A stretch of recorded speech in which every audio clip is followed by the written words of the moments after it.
All right. Hi, everybody. Welcome. Thanks for tuning in. I have no idea how long this is going to be, but I'm going to guess it's going to be about an hour. This is probably going to be a complete waste of my time because I don't know who's going to be interested in this. I don't know. But here we go. We're going to do a deep dive into one of my favorite albums of all time. And I'm going to tell a lot of stories and have a lot to say and a lot to show. And I don't expect this to connect with many people, but I'm going to do it anyway. I will say this. This has the distinction of being maybe the heaviest, most aggressive kind of music that I like. I don't really go for like super hard rock, super aggressive, Slayer, and it's not for me, you know, any melody. But this is probably as aggressive as I like in terms of music. Energy of it, I guess. We'll say that. So here's the album I'm going to talk to you about today. It is called The Keeper of the Seven Keys, Part 2 by Helloween. This is what we're going to talk about today. And I'm going to take you kind of on my journey through the album. I actually have notes. I made notes for this that I want to share because there's things I don't want to miss. So also, a lot of times on these things, I kind of go through the album in sequence. I'm not going to do that with this one. I'm going to kind of just take you through my experience with it. And then I got stories, and then like it's just going to be long, and I'm going to geek out about it. So there you go. All right, so this right here, this has the distinction of being the second CD I ever owned. The first one I ever bought was Slip of the Tongue by Whitesnake, and the second CD I ever owned was this one. All these records around me. This is the second CD I ever had. And I'll tell you how this came to be. So, Helloween had one pretty big hit. I saw the video for this song one night when I was 14, 15, and I used to watch MTV all the time. Like, remember, this is before the internet, this is before anything. Like, if I wanted music, MTV is what it was. And so they played this song, and I loved the song. I heard it one time, like, that was awesome. And the name of the band was Helloween. Kind of a silly name, but I certainly remembered it. Who's going to forget that? So Helloween. So I'm going to play you their big hit, the gateway song. And it's just a straight up rock and roll song. It's aggressive, but it could be a Scorpions song. It could be Whitesnake. It's just hard rock. It's called I Want Out. You might know this song, but I really doubt it. But it's called I Want Out. And, you know, if you're a teenage boy, this is the kind of songs I love. I mean, it's just, I remembered it. It was hooky as can be. The lyrics are just about, you know, being a nonconformist. And I want out. I want to live my life my own way. And, you know, I'm a kid. I'm like, yeah, I want out. I don't want to do this. Honestly, the lyrics are pretty, I mean, for a metal band, pretty deep. Or at least some thought went into it. You know, I wasn't so like, let's party, let's get drunk, oh, look at you. You know, you're so pretty. It wasn't that. Just I want to share this with you a little bit. From our lives beginning on, we are pushed in little forms. No one asks us how we like to be. In school, they teach us what to think, but everyone says different things, and they're all convinced that they're the ones to see. So they keep talking and never stop. At a certain point, you give it up. The only thing there is left to say is this: I want out to live my life alone. I want out, leave me be. I want out to do things on my own, to live my life and to be free. So it's just what it's about. They're a German power metal band. This was their signature song. People tell me A and B, they tell me how I have to see things that I've seen already clear. So they push me from side to side, they push me from black to white, they push me until there's nothing more to hear. So it's just about, you know, the cookie cutter expectations that are put on society, and I don't want to do that. I want to be my own person. And, you know, I'm a little kid, so I'm like, yes, sounds good to me. So here you go, here's I Want Out. This was their big hit. This is a song I heard one night on MTV. I went, that's great. And again, there was no internet. There was no looking it up and hearing it again. I can't hear this song again until I go buy the record. There's no access to it. It was one of the most maddening things, but also part of the thrill of like the hunt of going and buying that record. So here's a song I heard. This is just a straight up heavy metal kind of anthem, I guess. Here we go. Pay attention to the harmony guitar when it starts. All right, here we go.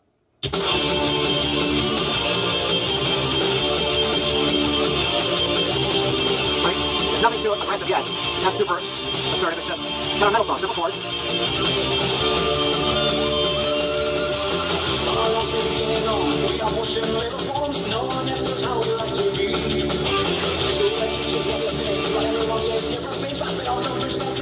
Let's give a simple 80s video. It's fun.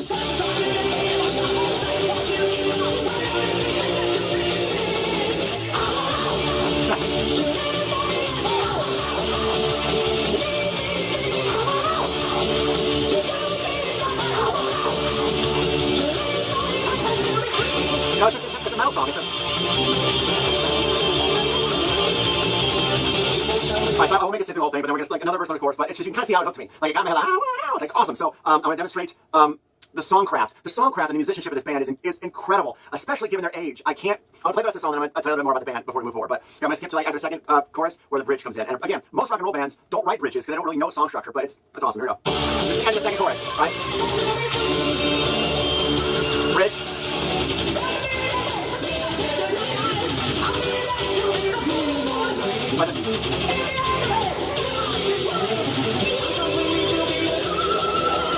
And then if you listen to back, they had a way of making the background vocals sound like a million people. Something about the tone of the background singers makes it sound like a nation of people yelling. So I love that. So you got a million ways, and then at the very end when he goes, "Wanna be alone?" The background vocals go, "Alone, alone, alone, alone." Check it out.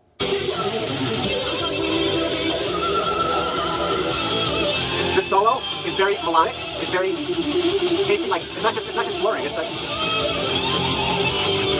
it's very notey. It's just that part. It's now harmonies. Like.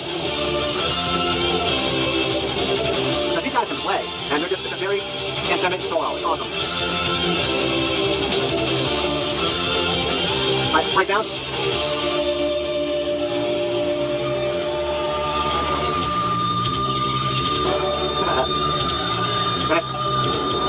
Listen how long he holds this note.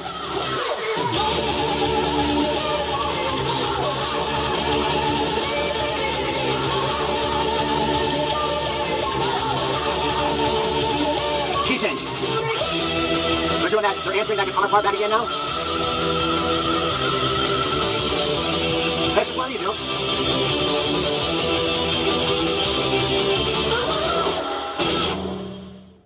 So that's I Went Out by Helloween. That was a song I heard. I'm like, that's awesome. I gotta hear that again right now. And of course, I can't, because there's no way to do it. So that stuck in my head for a long time. Like, if I ever see that record, I gotta get it again. No internet. I can't order it. I can't anything. I just like, remember when you're in the record store, Jason, keep your eye out for that. That's how it used to be. I would go to the record store and just walk up and down and see what they had, make a decision. That's their single. That's like their hook song. That's the one that's the easiest to digest. That just sounds like any other rock band kind of, right? Like nothing out of place. Just a guitar rock band, guitar rock song. I bought that again. That was my second CD. So I didn't intend to buy it. I had my CD player. I went to Best Buy. I had enough money to buy one record, and I walked up and down the aisle, just looking at whatever there was. And I gotta make a decision. You know, I can only buy one. Can you imagine? I have no albums, and I gotta pick one. And this is before you could hear what was on it. Like, you just know the single or you know the artist, but you don't know what you're gonna get, really. That's how it was for most of my life. So I was walking around, and I saw Helloween. That band that does I Went Out. Is I Went Out on here? I Went Out is on here. So I was like, oh my god. I hadn't heard this song in like a year, 6 months, whatever. I heard it one time on TV, and then I didn't get to hear it again until I got this. So, and then I looked at the cover, you know, and I was big into sword and sorcery, big into dragons and wizards. I was like, oh my god, the Keeper of the Seven Keys Part 2? What is that? And you can stare at this artwork, and look like there's like faces in the water, and this was calling to me. Look at the back. It's like, oh, this is awesome. We gotta get this. I gotta get this. So this was the second CD I ever bought. I went home and I played that song. I was like, oh, this is great. All right, let's listen to the whole record. I want to listen to the whole record, you know, because that's what we do. Yeah. All right. So before we go any further, Helloween, they're a German power metal band. They're like the grandfathers of power metal. They're one of the first power metal bands ever. This record is like one of the blueprints for power metal. What is power metal? It is aggressive, assertive music, but it's more melodic rather than kind of bluesy and more. You know what? I'll tell you what. I'm gonna explain it musically. Hold on. I'm gonna show you. Hang on.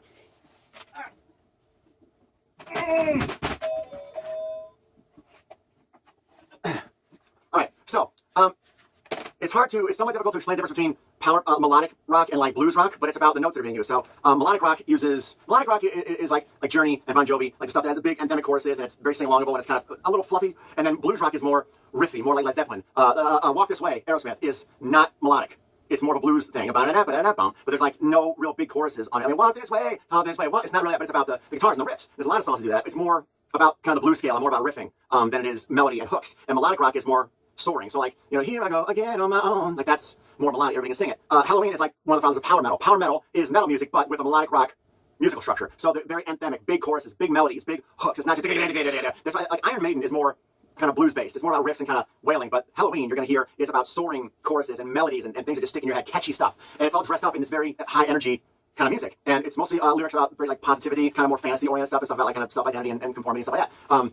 So that's kind of a rough explanation of what power metal is, because you're about to hear some power metal. I know I've already talked a lot. I knew this was gonna be long, but this is what it is. I'm prepping you like I wish somebody would have prepped me. So now we're gonna move on to having played the first song on this record. The first song on the album is called Eagle Fly Free. You know, and that's just what, again, kind of like the last song, Eagle Fly Free, let people see, just make it your own way. And it's just, again, it's the imagery and it's about being yourself.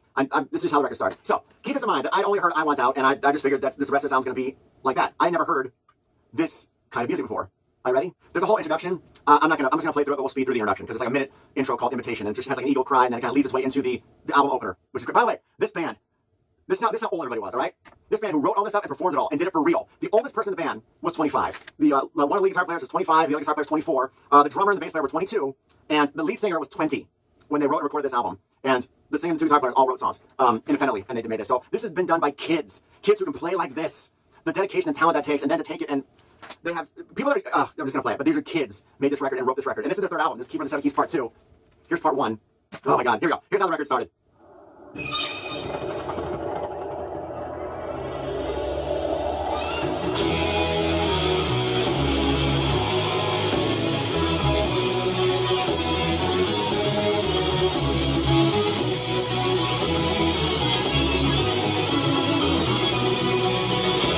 Hear the choir?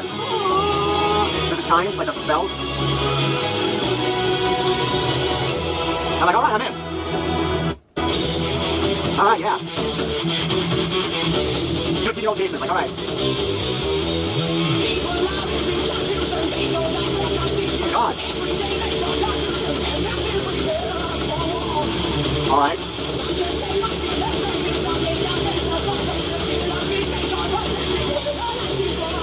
So here's the pre-chorus.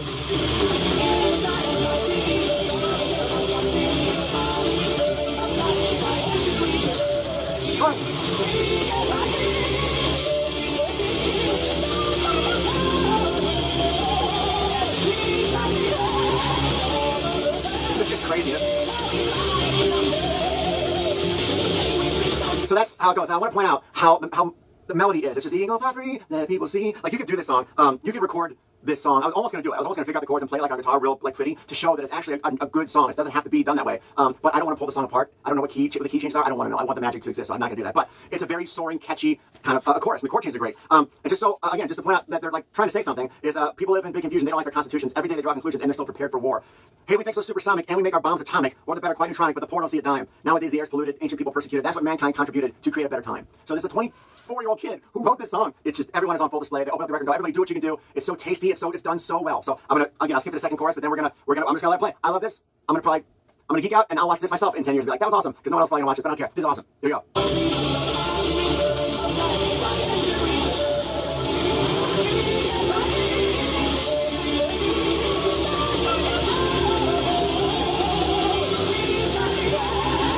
It's very epic. It's just here's the solos, right? Like, they can play, but they're serving it with melody. Get a bass. Not it. You know, it's a rip in a song. It's something to remember. They're not just blurring, they're doing melodies. Here's the bass.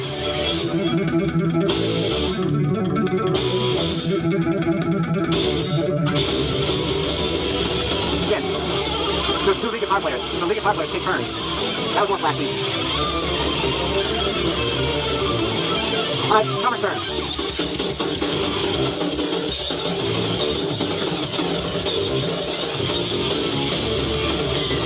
You hear the bass right there?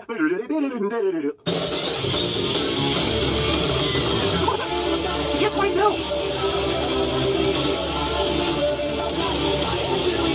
Of course!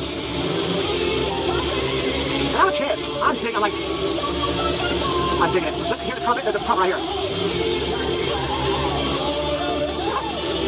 Oh, there's a trumpet. There's a trumpet there during that part that just stand up. So now it's going through all this. Now we're coming to the end, and listen to how they build this ending, how they build this moment. It's awesome the way that they structure the chords and repeat it just to have a payoff. Do the trumpets again. Ready? All right, here's the ending. Now that would be the ending, but we're gonna do it again. All right. Different melodies. Not there yet.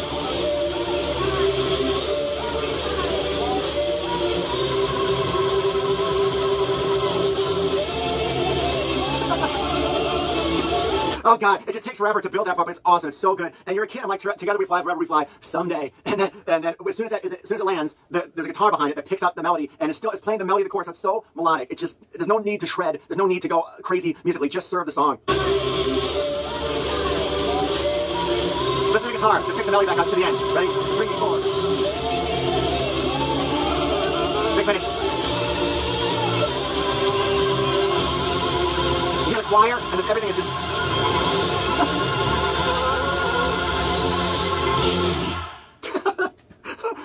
It took me a little bit to get used to. When I first heard the song, I had the record, I'm like, this is not going to be for me. But, oh God, I love it so much. It's so big. So now I'm going to tell you this real quick before we move on. So this record came out in 88. I got it in 89 or 90. And they had the first one, the Keys on the Keys Part 1, which I remember buying this because I finally found a record store that had it. I looked for this everywhere after I had this. Again, pre-internet. So I saw this, like, oh my God, there's a part. Like, I knew there was one, but I never heard anything of it because how could you? And it's just like, anyway. I'm a kid in Missouri. This is a German power metal band. And they made a couple records, and I got all those. They're the hole right here, by the way. This hole right there, that's Helloween. That's why there's nothing there right now. A couple years later, Helloween, they slowly broke up. After the second record, one of the two guitar players and one of the primary songwriters left and formed Gamma Ray. So the guy that wrote I Want Out and like a couple of hits, he left the band after the third record. After they put this 1-2 punch, and all of a sudden they were world famous, and the guy left. So the band started kind of. They never were this good again. The next record was all right, but it just kind of started losing steam. By 4 or 5 years later, there was only 2 people left from these 2 records: a guitar player and a bass player. They had a new singer. It's just what happens, and that's it. They were over. Helloween was over. At least the band that made these records that moved me. But then several years ago, they got back together with 4 or 5, all the people that were alive still on those 2 records, plus their singer for the past 20 years. And I think there were 7 or 8 of them. And they went on tour. And they did the Pumpkins United tour worldwide. And I was like, they're getting back together with all the people from those 2 records. And they toured the world. They did 7, maybe 8. I think they did 7 shows in America. And I'm like, I am going. I don't care where it is. I am going. So one of my favorite memories of my entire life, I flew up to Missouri. My brother drove to Chicago. This is the line outside for the Helloween concert. We just got here.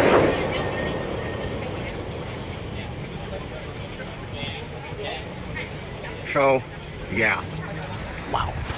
I can't explain what it's like exactly. I don't know if you've ever been to a show before where there's people in this room that understand something that you don't. Like, you all like music of something, you like music, like movies. There's got to be something you've connected with that you think nobody else in the world knows. Like, you never heard these songs. Nobody I know in life knows who on earth Helloween is. They don't know. It's just very underground, very obscure, especially for this side of the planet. But when we went to the show, you're just, the people that are there are people like me, people that came from hundreds of miles, not just people in Chicago, like real fans had to like swarm. It was one of the, I think maybe one of only 2 shows in the Midwest, in the middle of the country, and everybody, in shows like that, I've been in a few shows like that, but that one might be my favorite shows of all time, because you're in a room with all these people from all over, and we're all so happy. We all immediately accept one another. Like, you love Helloween enough to be here. That's amazing. So everybody is just, they're super cool concerts when it's bands like that, where it's a real small, like a niche, like a small amount of fans. Like they're from around, you're immediately friends, everybody. And this is especially awesome because Helloween is almost primarily male fans. Like, not only, but 90% of the audience was guys. And we came from everywhere, and we're just so happy. And we know every word to every song, because it's just part of our, it's awesome. It's one of the best concert experiences I ever had. And I went with my brother, who loves this stuff also.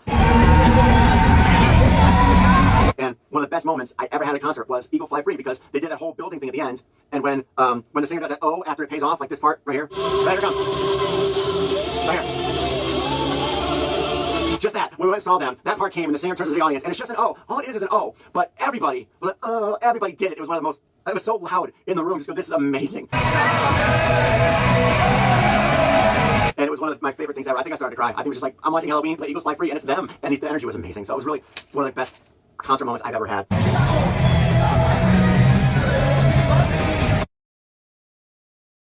Since I'm talking about the concert, one more thing happened there. The drummer died when he was 30. He died like 95, 96, something like that. And they did a little tribute video to him, like in the middle of the show. They like 3-minute tribute. His name was Ingo, something I can't pronounce. But they showed this tribute video, and everybody watched. And then when it was over, this crowd of people said, Ingo, Ingo, Ingo, Ingo. And I was sitting there going, there's this group of guys on the other side of the planet from where this kid was born, 25 years after he's gone. And we're all chanting his name because of the music that brought us all here. And it was awesome. It was amazing. I was like, this is so cool. This guy's remembered a quarter of a century later by all these silly metal fans in this little tiny club. They're just like chanting this guy's name because he did this drum. It was awesome. It was a great moment. And it brought everyone together at that show. And everyone's your friend. It's hard to explain unless you've been to anything like that. It's awesome. It's also funny if you watch the footage from the club I saw them in Chicago, and then you see some of the footage of other venues they played on the other side of the world where people still like this kind of music. Anyway, that's what I want to say about that song. That song is one of my favorite songs ever. It's just, I'm a kid, Eagle Fly Free, do it your own way, you know. It's awesome. All right, let's move on to the rest. I won't ramble as much about the rest of the songs now, I promise. It's just to get you into the band, then get you into the sound, then give you a little background about the band. So now we'll just kind of move forward. I just want you to hear a couple other things. Here's a song called, so now we're not going to do one that's so aggressive now. It's called We Got the Right. The singer wrote this. It's just one of those, I guess, I'm starting with all the songs that are about fighting the power, I guess, but just to show you some other sides of them. Don't turn your head. By the way, the singer's vibrato is in time with the music almost always. Let's listen. Don't close your eyes.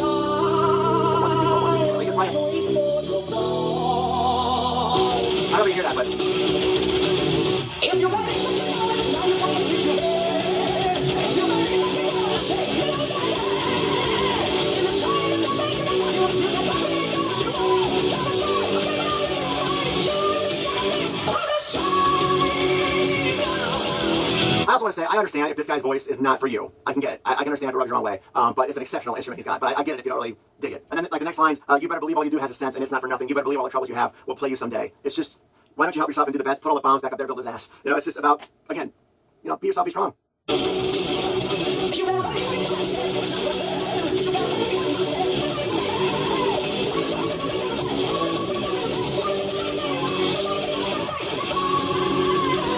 here's the chorus. That's more like an anthem again, you know, it's not aggressive, it's not, oh, it's just, we look in the future, we don't need to hide.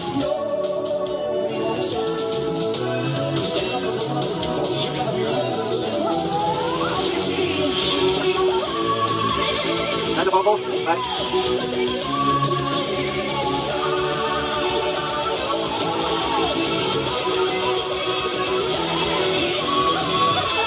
And the solo again. Very nice and simple. It's not a bunch of blur. I can't believe the restraint of these kids.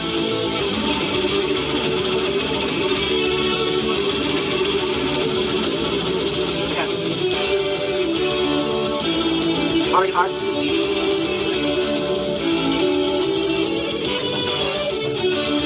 I just gotta say, the restraint that is shown by the solos, like, especially since they're so young, musicians always want to show everything they can do. They want to show, look how fast I can play, look how talented I am, look how, they always want to do that. And that these are kids that are all under 25, and they don't just go, blah, blah, blah, blah, blah. They actually, like, put the melodies in the song and serve and help the song be melodic and catchy. I'm so impressed. I mean, there's people that have been doing this their whole lives that don't understand that you just play something that serves your song, not something that you goes, oh, look how good that person is, because they certainly can do it. The talent they have as musicians is crazy, and then the restraint in recording and not just trying to lay everything out there, not trying to play every note they can, is phenomenal for a band of any type of any age.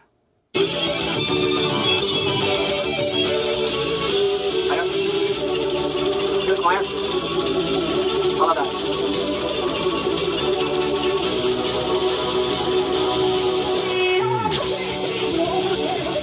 I love this line.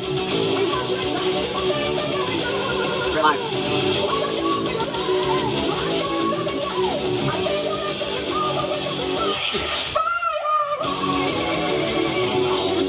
So that's kind of it. I just play the end. You get the point. It's the closest thing the record has to a ballad. But I just want to show they have another side of that going all crazy because the rest of the record is kind of, well, a lot of it is. But again, here's the end. They end it real big. I know it's about the choir a lot, but I love the choir because those voices just adds just this scope to the sound that makes it feel like otherworldly. Just huge. It's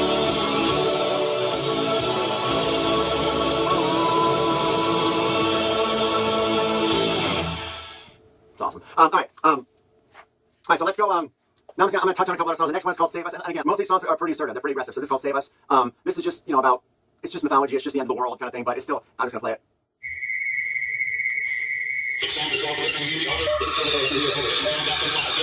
This is nonsense.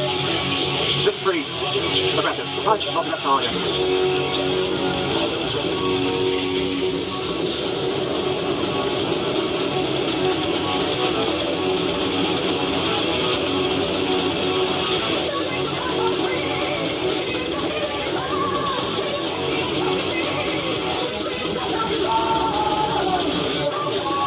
Sounds like so many people here. It just sounds like 100,000 people. It's awesome. Alright, listen to this, right here.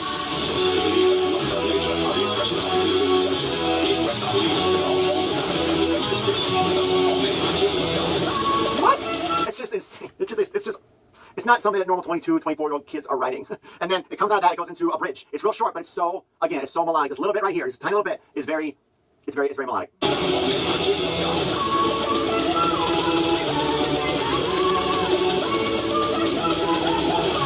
Alright, now we're going solo.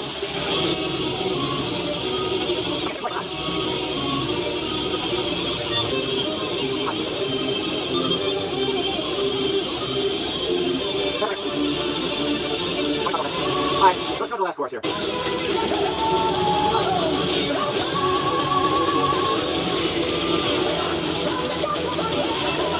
Can you hear the octave below that voice?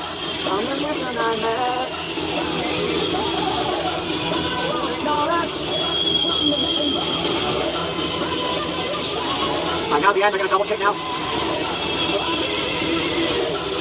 Because they were building.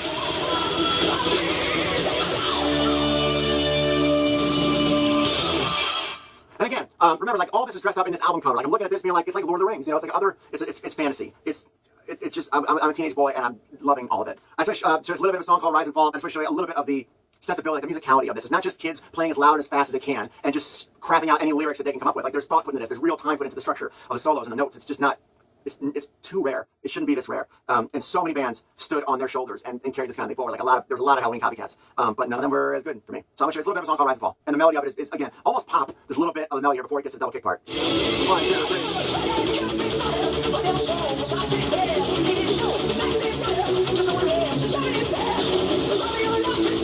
Again, it's almost a pop song. I just play the chords. This part right here, second 1, 2, 1, 2, 3.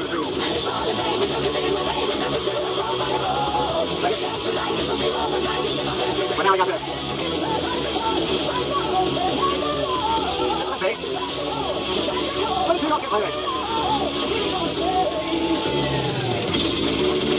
And that's where she has one little thing at the end, these little answering background vocal parts that are just, again, just adds more color and flavor and something that people just don't do. And it's the older I get, the more I look back at how this record was made and who was made by and when it was made, it's more impressive that all the musical layers to this is insane for people that are so young.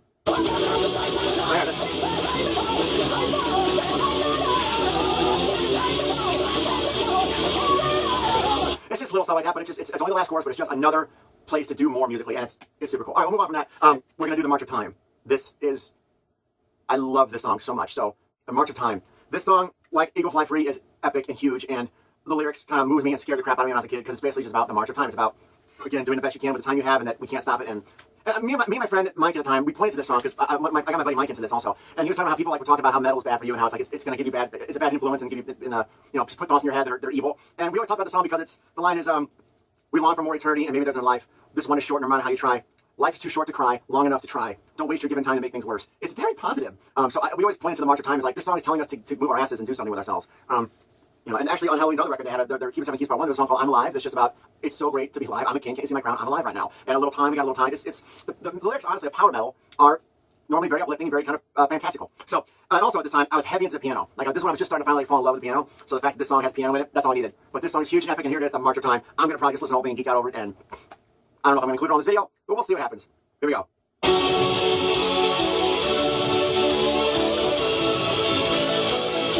Beginning at the choir. Piano.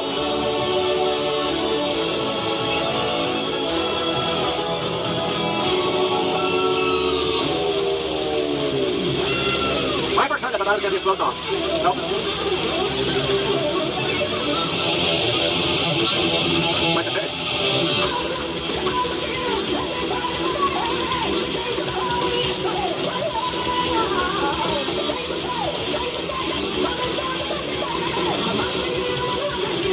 Now this part is very melodic also.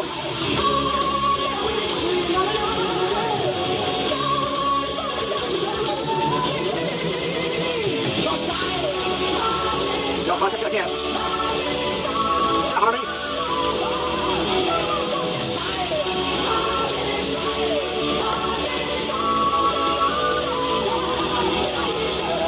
The fact that they use the big choir, not the choir, the big voices, the huge amount of people just on the word marches, but they make it sound huge marches, and the words are time marches on and on and on, flies eternally without us all. And I'm just like, oh God, it's like, that's right, like, oh, like, I'm just here for a second, and it just doesn't, there's nothing we can do, time just, oh God. But it's like, the payoff is huge, the big chorus, and even those, when he hits those high notes, there's even a high harmony on top of that one, it's crazy. I'm gonna listen to the rest of it now.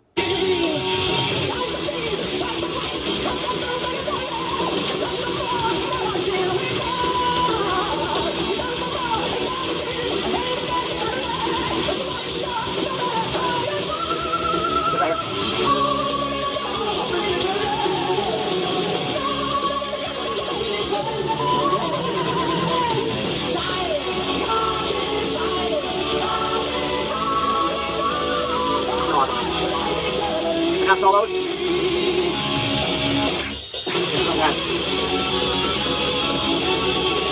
We have harmony lead guitar part, and then bass starts bum bum bum bum bum bum. But to do a melodic harmony guitar solo there when they are obviously capable of so much more, again, the restraint that they show and just not trying to show off all the time is so exceptional.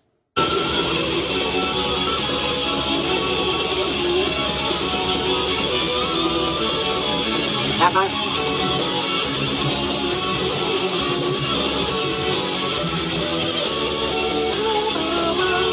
Bridge. Good harmony.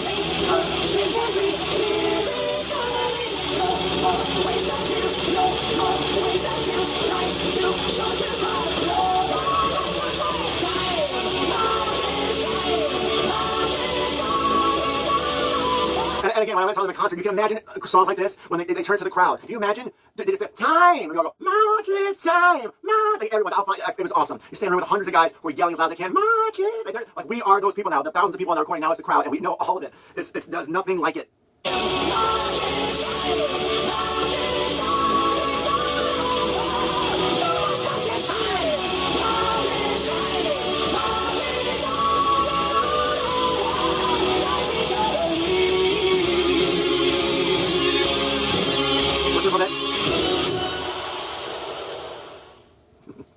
Oh God, I'm sorry. I knew I was gonna geek out about this really hard, but I know it's very aggressive, it's fast. But I mean, that's a great song. Whether it doesn't have to be, like you can make a different beat, you can do another rhythmic pattern, you can record this in an entirely different way, but it's still a great song. The chords and the melody and lyrics, it's a good song. The fact that these people were, God, they're so young to come up with all those musical bits, the half times, I mean, that's world-class songwriting before you're in your mid-20s, and a mastery of your instrument, all of them.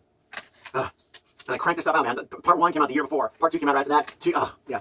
Anyway, that's the March of Time. I love that song. Real quick, I was going to touch on Dr. Steen, because Dr. Steen was the other hit they put out on this, the other single, but I just want to show you, it's like another song they did that is not, you know, so they did break it up a little bit. It's just, I kind of respond to the other kinds of songs, more so than this one, but here you go. This one's just for fun, pretty much. But it's just about Dr. Steen, about Dr. Frankenstein, that's what it is. It's kind of a twist on it, but it's just a silly fun song. Just so you can hear that they have a couple songs that are straight ahead beats, like I Want Out, and we got the right.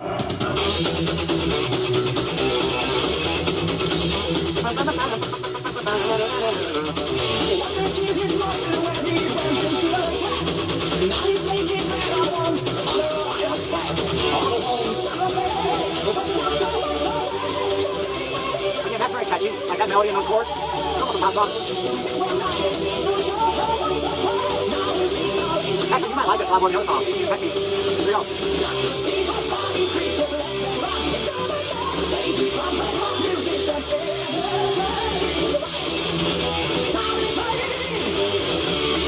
So there you go. That's kind of actually you might all like that song more than I don't hate it. It doesn't do much for me. I guess it's not epic. I like the epicness of a lot of these songs. But there's an organ solo, so I might as well show you that there's a keyboard solo on display on this record also.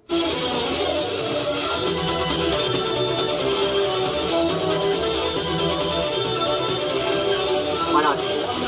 This is harmony real quick. This kid was 20. You know the control you gotta have in your voice to be able to do that? Oh, the only other thing I'll show you about the song is the very end. They did, like a lot of people have done this since A Day in the Life by the Beatles, but they did the last note from the Day in the Life. I didn't know it. I heard A Day in the Life, but I wasn't real familiar with it yet to understand that the note at the end. Like I heard the song, I'm on the news today, oh boy, you know, but I didn't recognize this bit until later in life. But this is one of the first instances that I was aware of where somebody, and a lot of people have done it, have taken that last note from A Day in the Life. Here we go.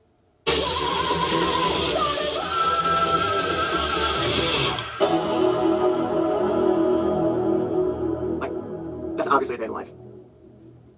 What's weird is that when this was made, A Day in the Life was only 10 years old.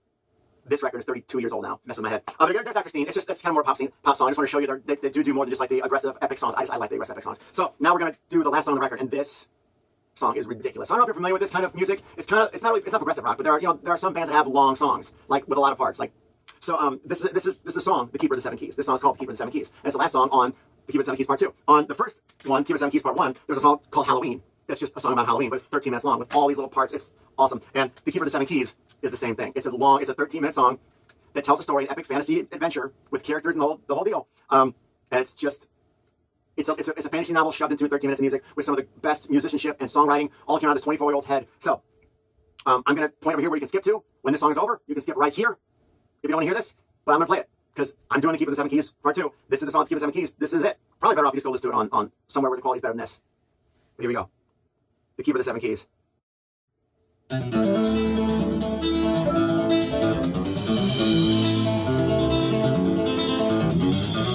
Made the people hold each other's hands and fill their hearts with truth. You made the mind so due Harmony. as divine.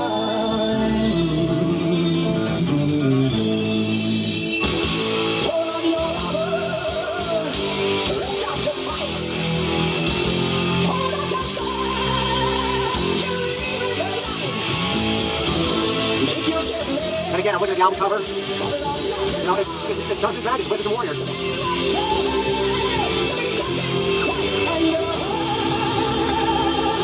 You hear the whisper, it comes out the trees.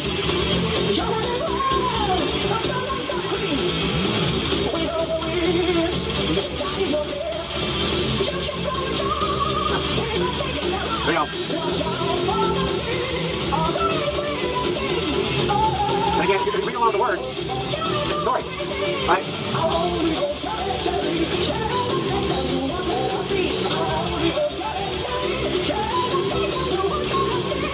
Now here's the chorus. You tell me this is not a big sing-along chorus.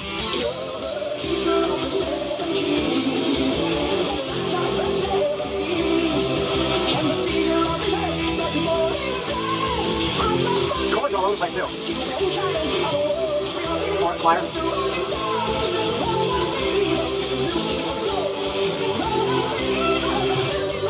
What a chorus. A great chorus. That part.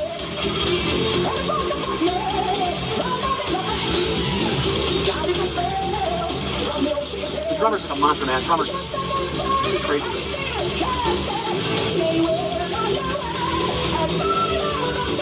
By the way, right there he says follow the sign, which is the last track on Keeper of the Seven Keys Part 1 is Follow the Sign. And there, it actually says in that song, Follow the Sign, you're the Keeper of the Seven Keys, which is a tie into this song from the next record. Yeah, I know. What a change.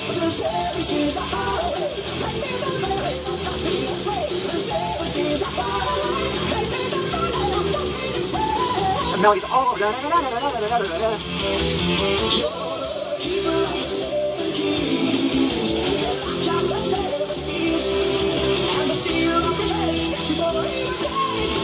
It's a very sing-alongable anthemic chorus. Awesome. Alright, getting warned. It's gonna be weird now.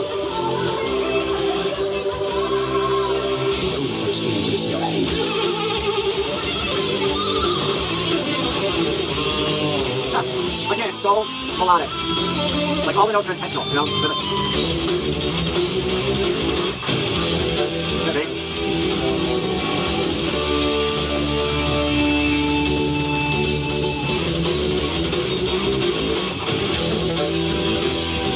I've heard this a lot.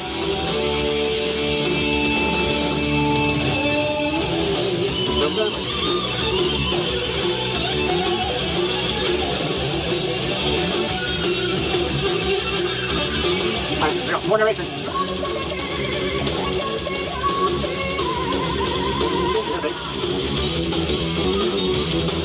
Rhythm.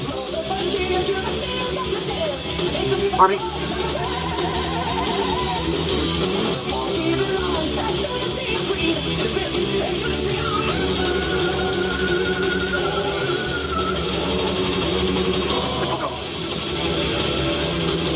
Awesome.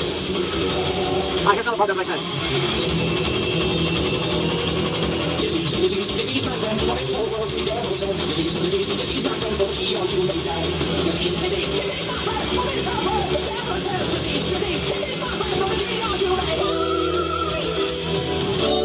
What the hell? If you hear this about 20 times and you wrap your head around the arrangement, it's awesome. Otherwise, it might just sound like a mess. And now we're doing this. Okay, this is the last versing in just this song. This is more of a blues solo, you know, like a jazz guitar setting. Guitar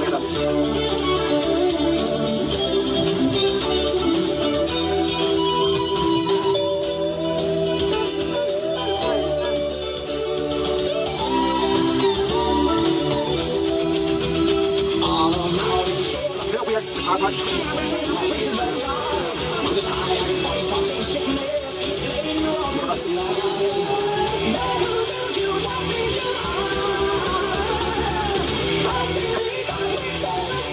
Harmony. I mean, just, how do you come up with that? Keyboards, the organ.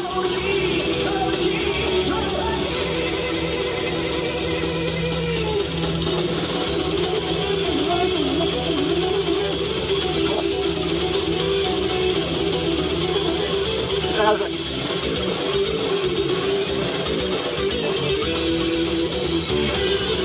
Again, they're not being great.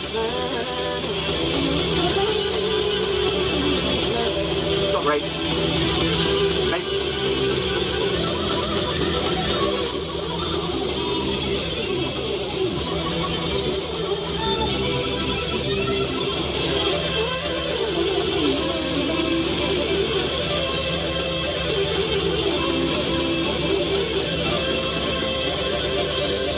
Great melody here for the solo, right here.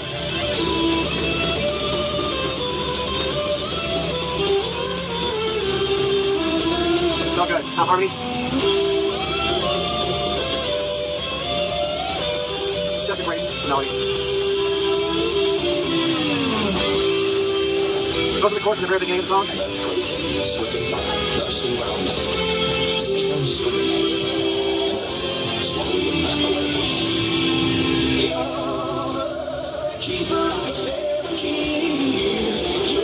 Now these words are different, it's like past tense. Like my tail's full now.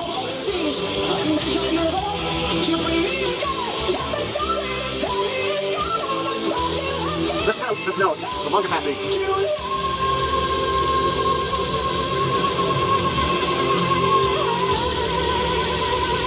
Take note.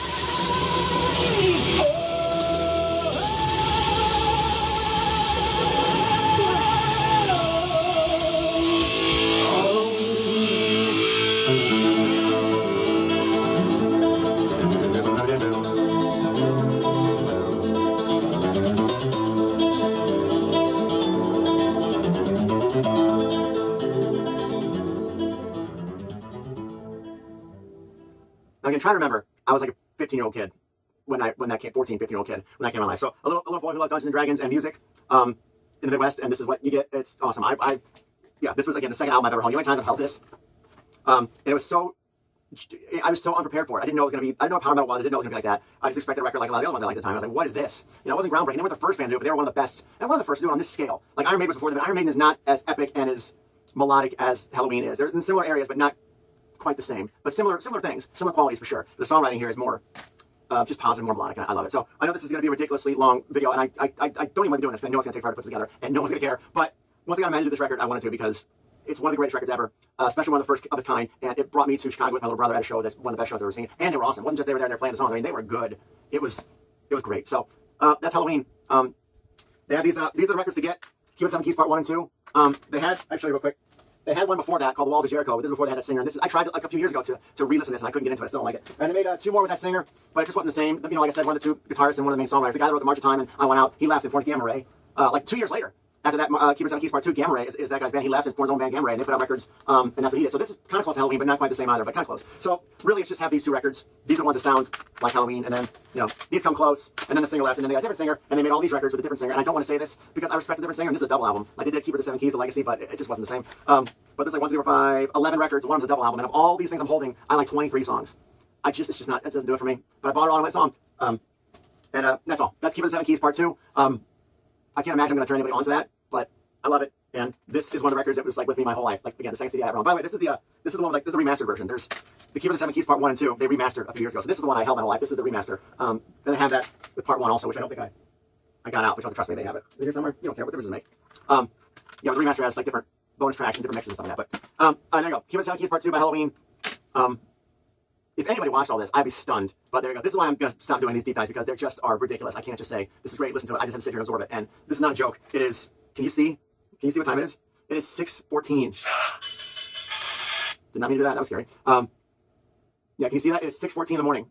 6:14 a.m. 6:15. And this is what I'm doing. So, I'm going to go now. Thanks for watching. Thanks for being a part of this. And if you need anything, let me know. And hopefully you didn't lose that respect for me, because I know this is a little more heavy than anything. But I don't get much heavier than this. I really don't. I've tried other things to get into bands that are more aggressive and serve this, but I can't. These songs make me feel, they lift me up. They give me something to sing along to. They make me feel like a kid. There's nothing like it. All right. Thanks for watching. Take care. And, yeah. That was weird, right? All right, remember, life's too short to cry. Long enough to try. Just do it your own way. All right, thanks for watching. I'm getting really punchy and weird now because the sun's about to come up. That's just weird. There you go. Keep It 7 Keys, Part 2 by Helloween. Thanks for watching.